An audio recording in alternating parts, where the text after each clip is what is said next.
우리 중에 분명 제사 문제로 곤란을 겪는 분들 계신 줄 압니다. 명절에는 항상 부담이 되는데, 목사님, 절은 하지만 그래도 마음으로는 절하지 않으면 괜찮지 않은가요? 이렇게 좀 물어보고 싶은 분이 계실지 모르겠어요. 제가 답을 드리겠습니다. 절대 안 됩니다. 우리 기독교 신앙에서는요, 조상 제사는 곧 우상 숭배다 이렇게 가르치기 때문이에요. 세상의 종교적 행위인 이 우상 숭배는 성경에 더 심각한 표현을 쓰고 있는데 영적 간음이라고 말합니다. 그러니까 하나님과 나와 사랑하는 연인 사이, 사랑하는 부부 사이인데 다른 어떤 존재를 사랑한다. 이걸 이제 간음한다고 표현하는 건데, 영적인 의미에서도 이와 같은 일이 영적 간음이라고 표현하고 있는 거죠. 우리가 선명하게 예수님 믿지 않으니까 이런 내면의 갈등을 이겨내지 못하고 오히려 더 그게 힘들게 하는 거예요. 아예 그냥 이기고 넘어서면은 되는데 어떻게 해야 되는가 고민하면서 그 사이에 오히려 갈등이 더 이렇게 증폭되는 거예요. 그래서 차라리 그 문제에서 선명한 내 입장을 가지고 넘어서는 결단이 우리에게 필요한데, 오늘 야고보서는 이것을 우리에게 가르쳐 주고 있습니다.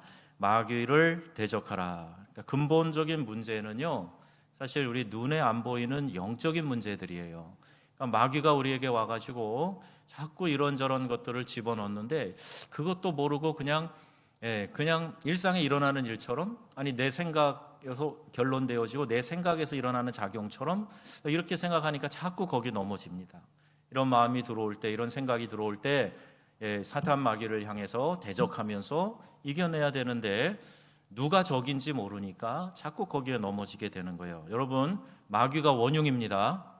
어떤 일에 대해서도 마귀가 우리에게 가져다 오는 시험거리고 우리를 넘어뜨리려고 하는 미혹이기 때문에 그렇죠.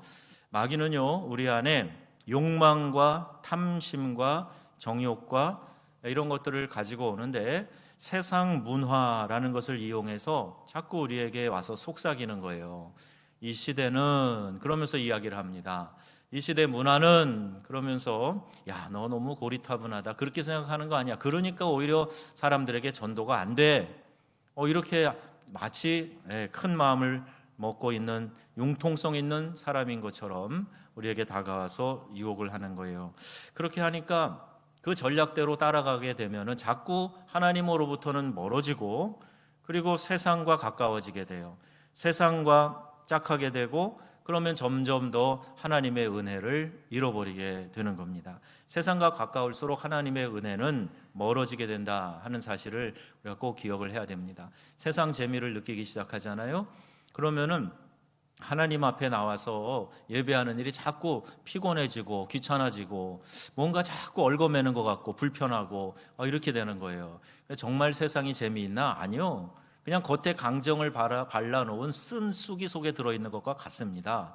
세상 재미에 빠져 있다 보면 결국에는요, 우리의 영적인 것이 다 나약해지고, 그리고 쓰디 쓴 그 죄의 문화에 우리가 깊이 이렇게 떨어지게 되는 거예요.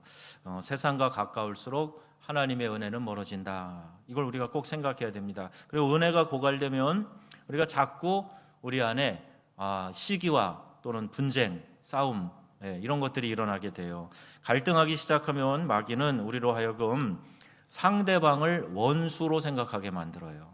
그럼 갈등은 얼마든지 일어날 수 있어요. 나와 취향이 다르고 생각이 다르고 살아오는 삶의 방식이 다른 사람들과 왜 갈등이 없겠습니까? 서로 이해 충돌도 있고 생각이 다른 것 때문에 일어나는 그런 불편한 감정도 생길 수 있어요. 우리 집안은 집안 분위기가 이런데 말 한마디를 해도 우리 집은 그래도 좀 이렇게 부드럽게 하는 그런 가풍인데 어느 집은 보면은 굉장히 직설적이거든요. 근데 그 사람들이 꼭 다 나쁘다 할 것도 아니에요. 거기는 그런 모습으로 서로 소통을 해왔어요. 우리나라 이 조그만 땅덩어리에서 이쪽에 호남권에 있는 분들은 말이나 매너가 친절합니다. 좀 신사적이에요. 그런데 또 저쪽 영남권에 있는 분들은 좀 세요. 거칠고 직선적으로 표현하는 경향이 많습니다. 그럼 어디가 꼭 선하고 어디가 꼭 나쁘다 이렇게 말할 수 없어요. 그들의 문화이고 그 가풍이고 그럴 수 있어요. 근데 서로가 다르기 때문에 표현 양식 때문에 일어나는 갈등. 대표적으로 이런 예를 들어요. 강아지와 개와 고양이가 만나면 항상 으르렁대고 경계를 합니다. 왜냐하면 표현이 달라서 그렇다는 거예요. 고양이는 화가 나고 흥분하면은요 꼬리를 세웁니다. 그런데 강아지는요 반가우면 꼬리를 들고 흔들어요. 그러니까 고양이가 볼 때 이 개는 지금 나에게 화를 내는 거예요. 그렇죠? 그러니까 서로 이렇게 한단 말입니다. 표현이 다른데 이해하지 못하니까 그 사람이 잘못됐다, 틀렸다 이렇게 흔히 이야기하게 돼요. 그런데 여러분, 내 마음의 갈등과 시기, 분쟁 이런 게 있으면 상대방에 대해서 이렇게 불편한 마음을 갖고 심지어는 원수라고 생각을 하게 만든다는 거예요. 그들은 우리가 원수가 아니라 하나님이 주신 나의 가족이요, 나의 배우자요, 나의 동료요, 친구요, 사랑하는 우리 영적 가족, 교우들입니다. 원수라고 생각하면 제거할 대상이지만 가족이라고 생각하면 불쌍히 여기게 됩니다. 그럼 가족들끼리도 실수하잖아요. 부부싸움 안 하십니까? 오늘은 대부분 부부끼리 앉으셨는데 어떤 때 보면 한 사람 여기 앉아 있고 한 사람 저기 앉아 있어요.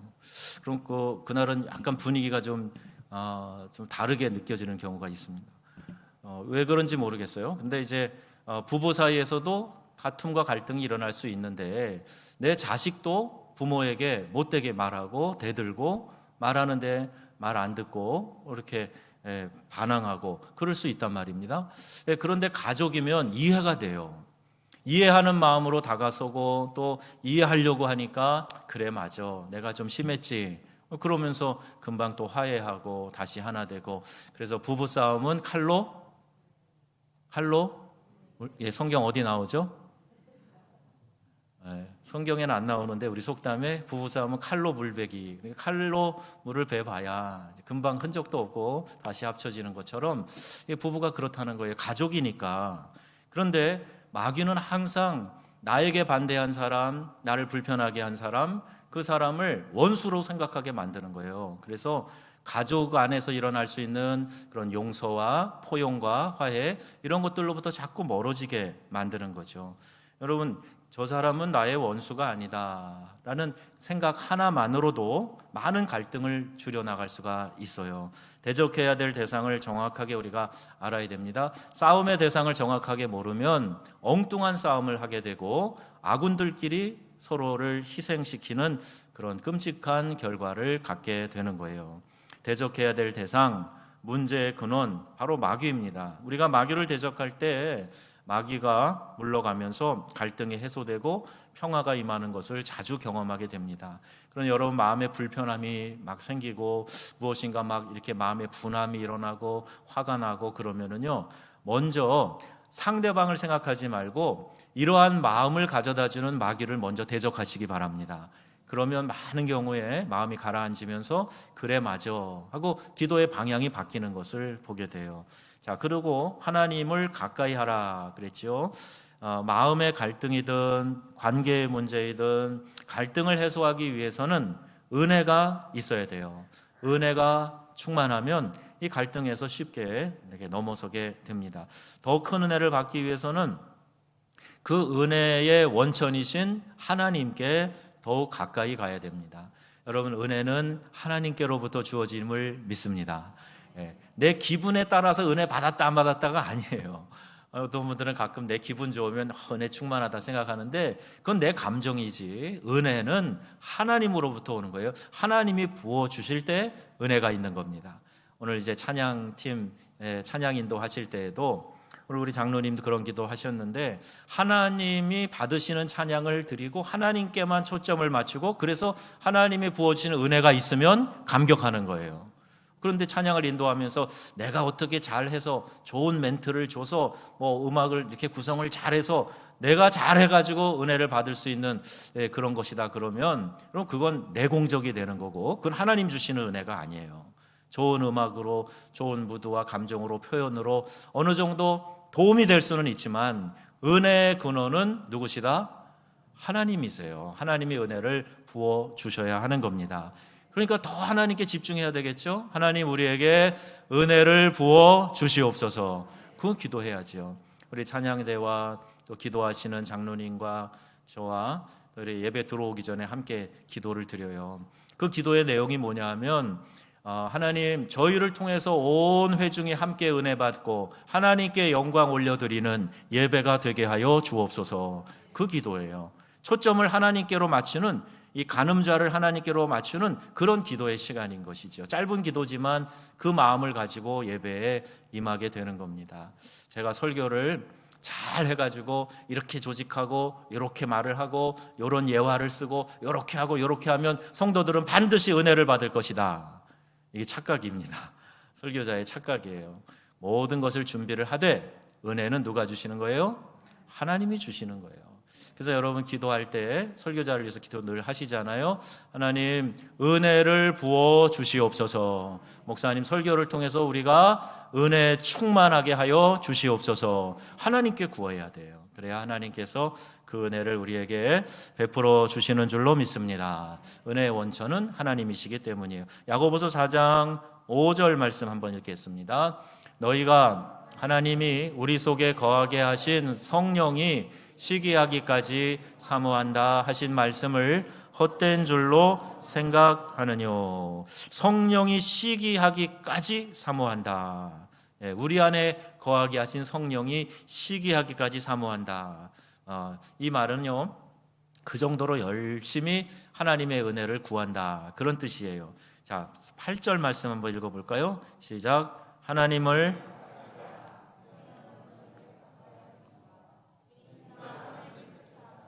두 마음을 품은 자들아 마음을 성결하게 하라. 아멘. 하나님을 가까이 하면 하나님께서 우리를 가까이 하신다.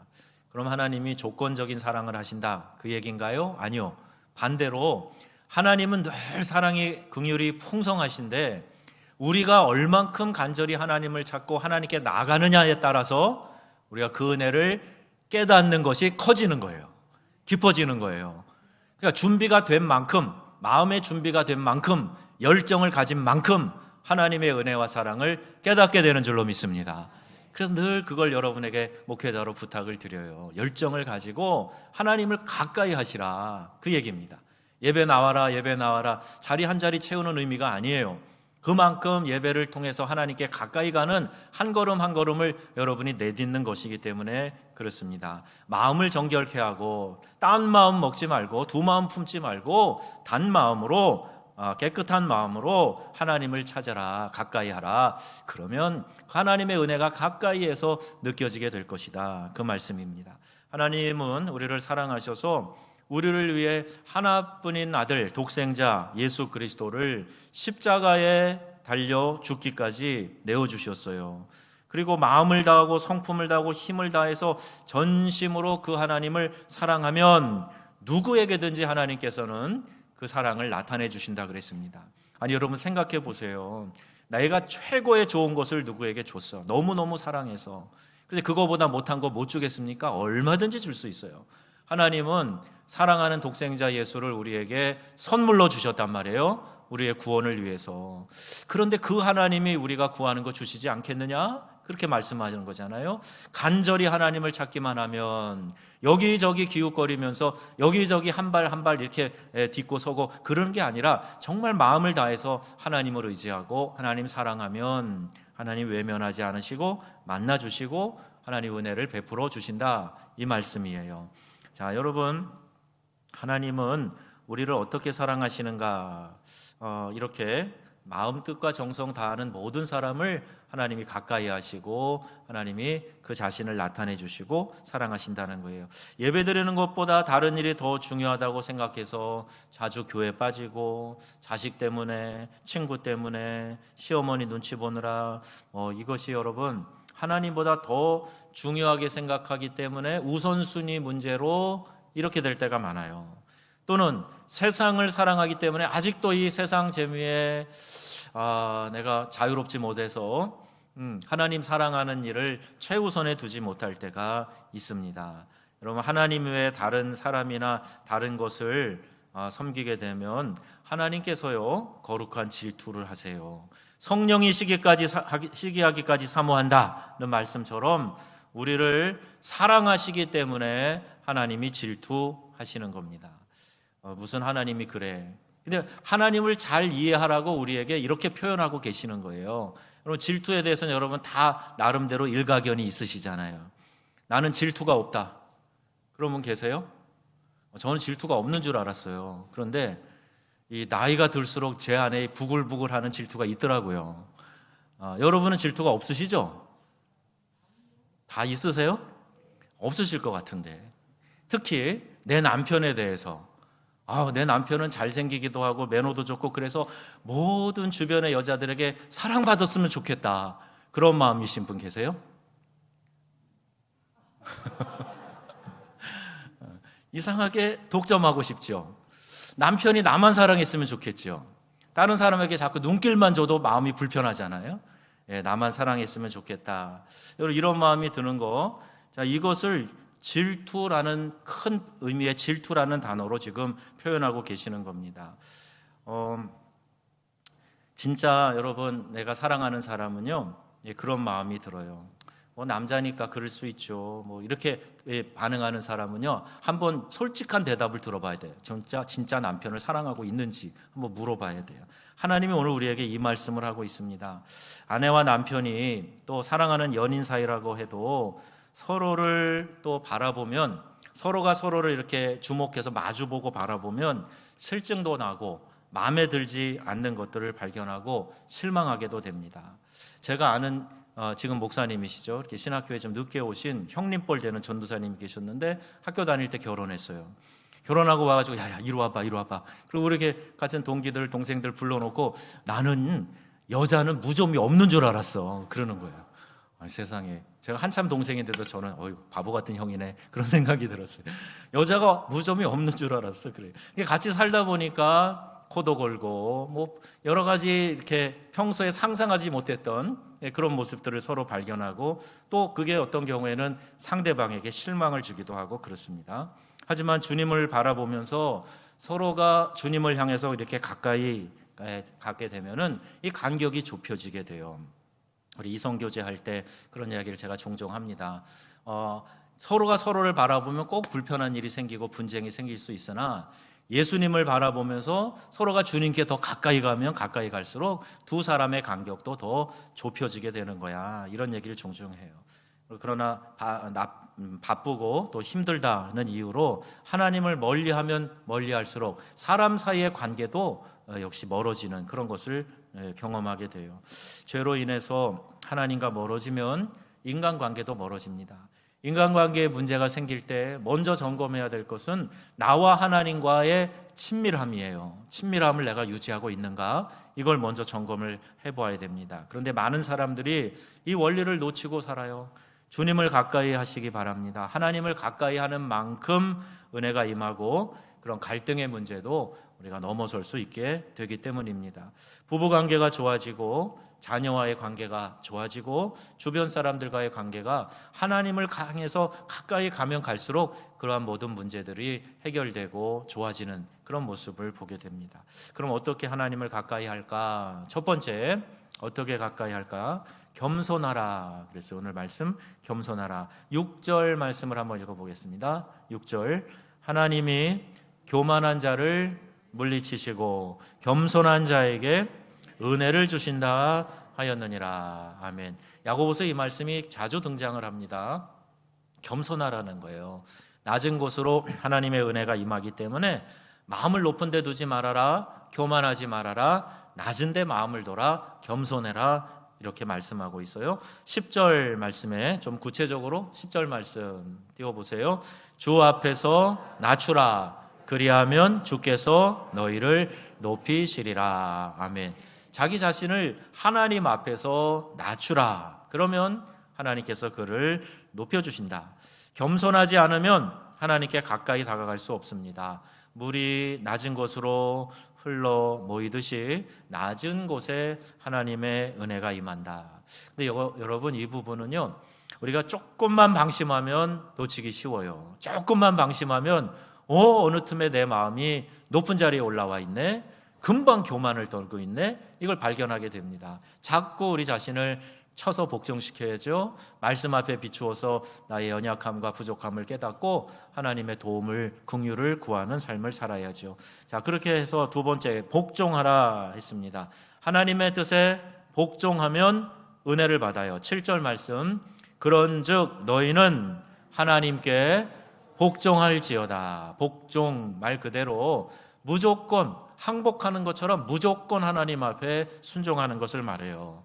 간혹 우리가 순종한다고 그러는데 할만하면 들어보고 나한테 이익이 있으면 그러면 순종하려고 그럽니다. 내 체면이 세워지고 사람들 앞에서 그것이 명예로우면 순종하려고 그래요. 근데 이 복종은 조건이 없는 거예요. 어떤 조건이 붙어서 하면 하고 안 하면 안 하고 그것이 아니고 무조건이에요. 무조건 하나님의 뜻이면 내가 순종한다. 이걸 복종이라고 이야기하는 겁니다.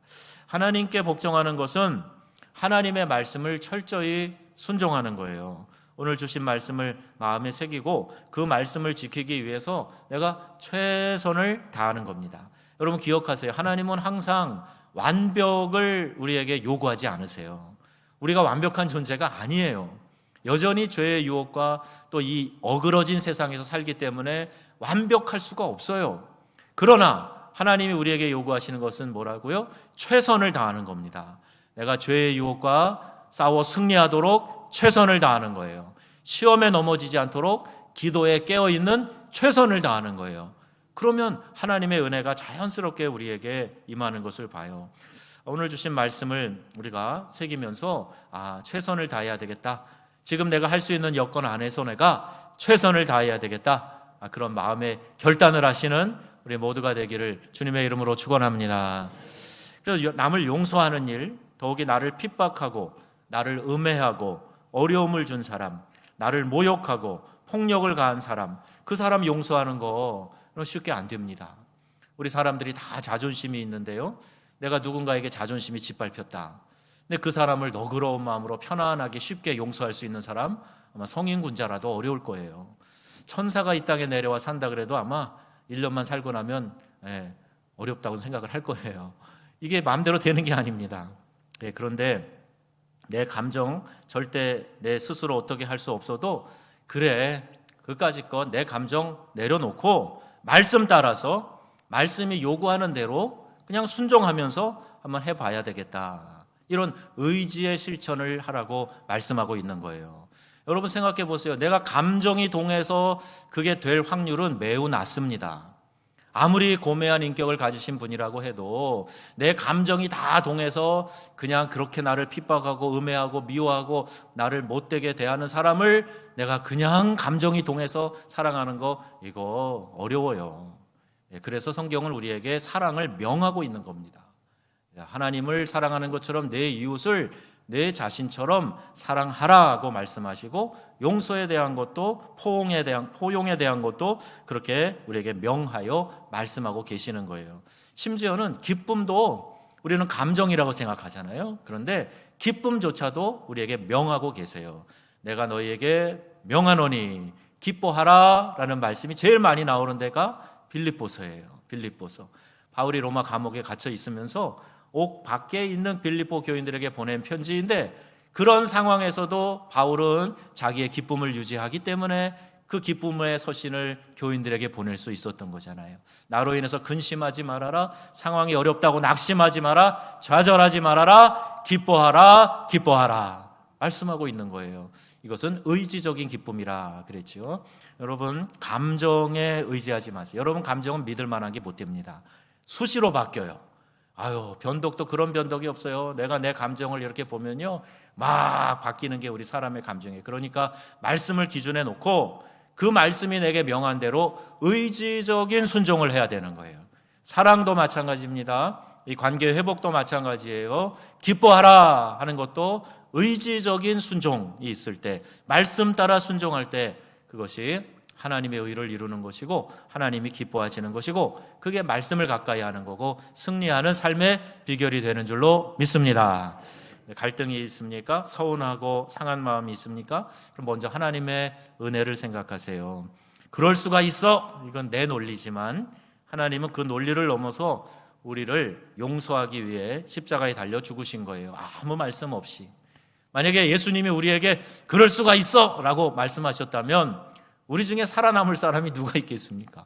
그럼에도 불구하고 우리를 다 용서하셨는데 로마서 5장 8절에 너희가 아직 죄인 되었을 때에 이렇게 말씀하세요. 죄를 깨닫지도 못할 때, 죄인인지 알지도 못할 때, 자기 의에 똘똘 뭉쳐가지고 자기 잘난 맛에 살고 있을 때, 그때에 우리를 위해서 예수님이 십자가에 죽으심으로 하나님께서 우리에 대한 자기의 사랑을 확증하셨다 말씀하고 있어요. 그 하나님이 우리에게 이렇게 말씀하시는 겁니다.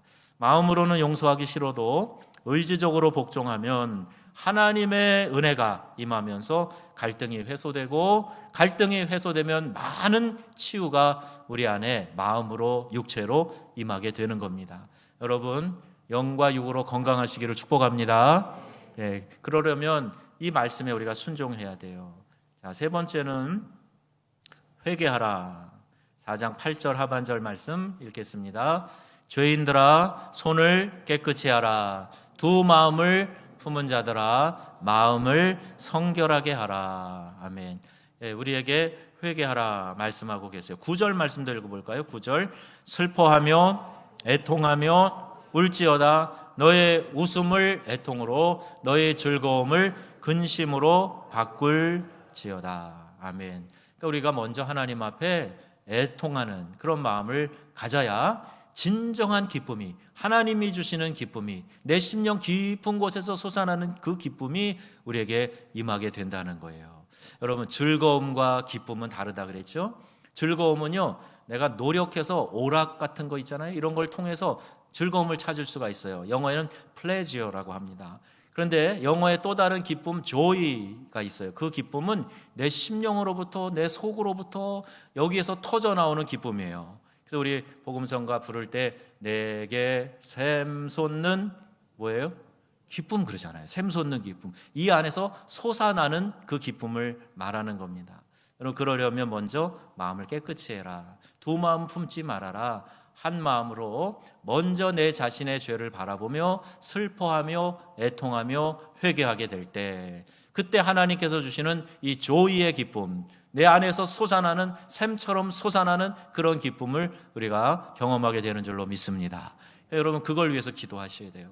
그래서 요만큼이라도 하나님 앞에 꺼리끼는 죄악이 없을 때 하나님께서 내 안에 부어주시는 말로 다 할 수 없는 감격과 기쁨, 이것을 경험하게 되는 거죠. 하나님 외에 다른 것을 기뻐하던 그 웃음을 회개의 눈물로 바꿔야 된다. 참된 회개를 할 때 비로소 세상이 줄 수 없는 참된 기쁨을 맛볼 수 있기 때문이다. 네 번째는 비방하거나 판단하지 말라 그랬습니다. 11절 말씀 읽겠습니다. 시작. 형제를 판단하는 자는 곧 율법을 비방하고 율법을 판단하는 것이라. 내가 만일 율법을 판단하면 율법의 준행자가 아니요 재판관이로다. 아멘. 자꾸 재판관의 자리에 앉으려고 해요. 하나님의 자리에 내가 앉으려고 해요. 하나님 한 분만이 재판관이신데 내가 하나님처럼 어디에 서가지고 하고 망치 두드리면서 판결을 내리려고 그래요. 여러분, 요셉의 예를 잘 보세요.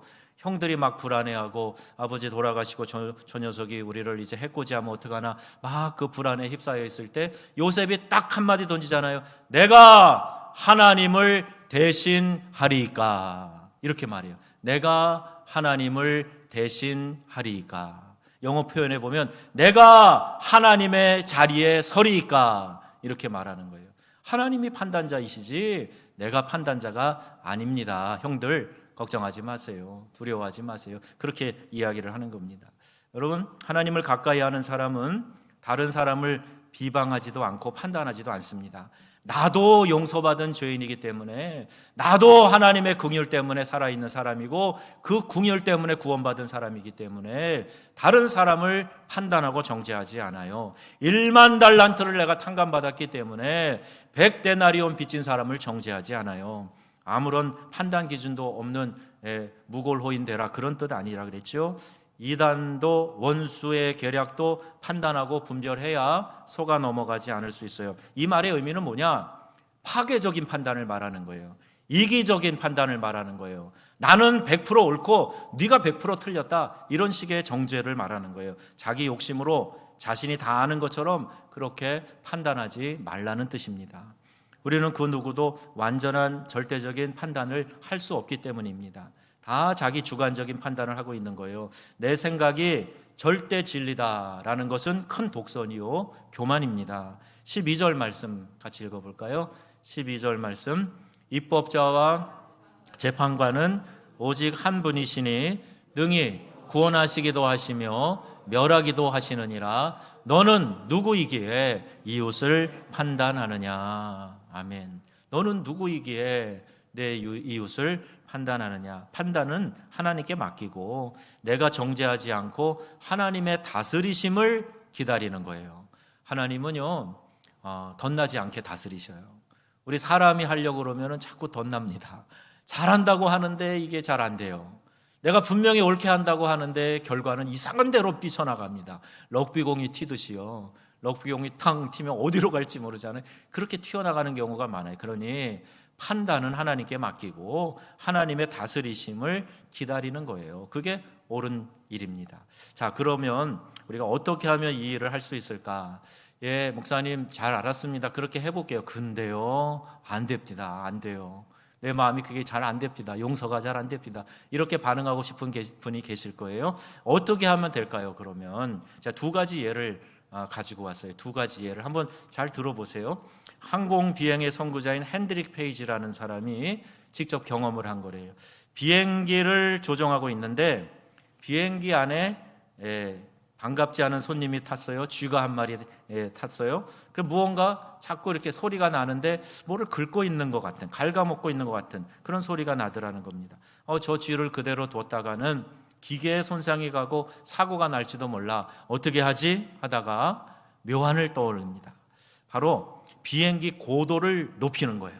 비행기를 높게 고도를 높여서 올라가는 거예요. 그러면 산소가 부족하고 그래서 쥐도 숨을 쉬어야 되는데 숨 쉬지 못하고 그래서 할 수 없이 쥐가 죽겠구나 생각을 하고 실행에 옮겼습니다.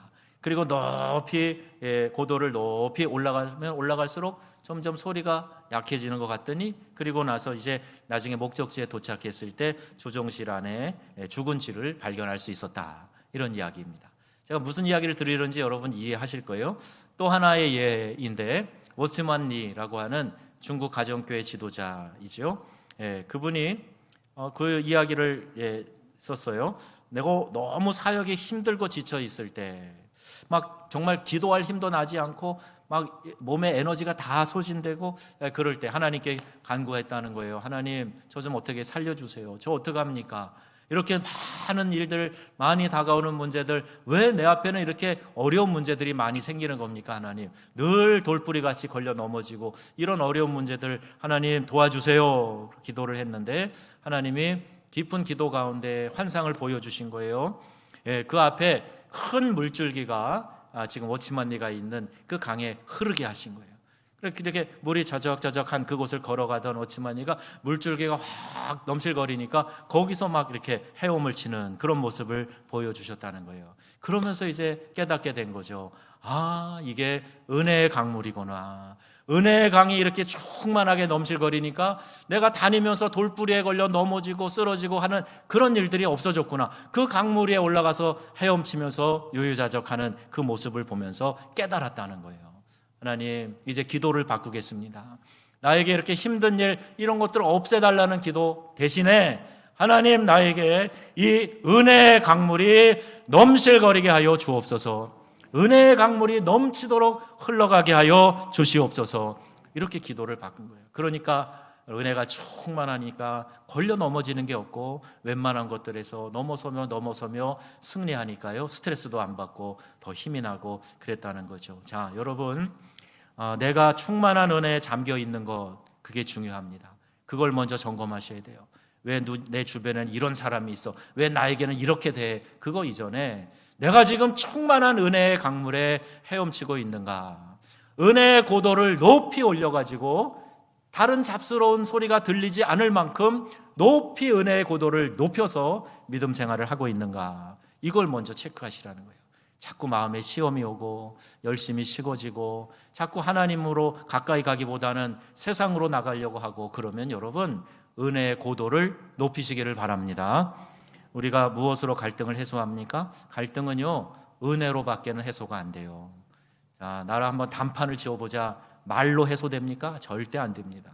지금 과거에는요 불편한 거를 못 참아가지고 다 말로 해소하려고 그랬어요. 근데 어떤 거는 해소가 됐는 줄 알았는데 아니더라고요. 예, 말로 못 이기니까 나중에는 다른 방법으로 또 막 이렇게 싸움이 되고 어려움이 되고 그래요.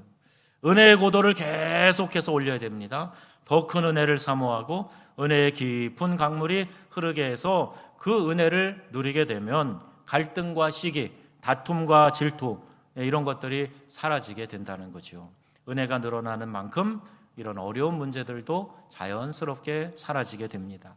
더 큰 은혜를 받기 위해서 우리는 언제나 하나님을 가까이 해야 합니다.